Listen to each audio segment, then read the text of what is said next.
Banyak yang bilang tahun 2026 Bitcoin akan bear market. Hari ini gue mau bahas tentang skenario apa yang akan menyebabkan Bitcoin bear market. Pertama gini, tahun ini sangat-sangat berbeda. Ya dari 2024 sih, sangat-sangat beda untuk kripto pada umumnya. Karena dulu tidak ada likuiditas masuk sebesar ini ke kripto. Ya karena dulu adalah mainnya retail semua kan. Yang beli lu, gue, teman-teman lu, ya kan.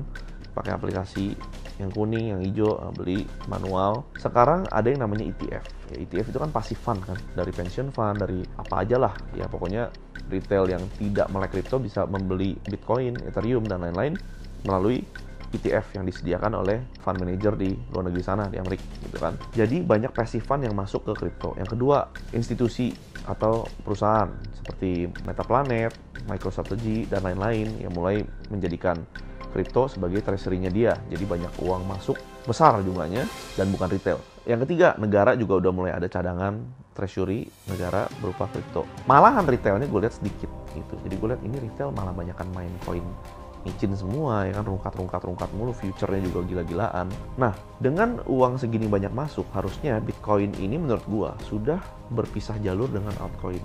Bitcoin menjadi satu aset kelas sendiri yang bergerakannya akan lebih stabil gitu. Jadi kalau jatuh nggak jatuh-jatuh banget, kalau naik ya nggak bisa sekencang dulu gitu. Sebenarnya udah kencang banget sih dari 2022 ke sekarang kan, udah dari 16.000 ke 126.000, itu berapa kali lipat, udah kencang banget.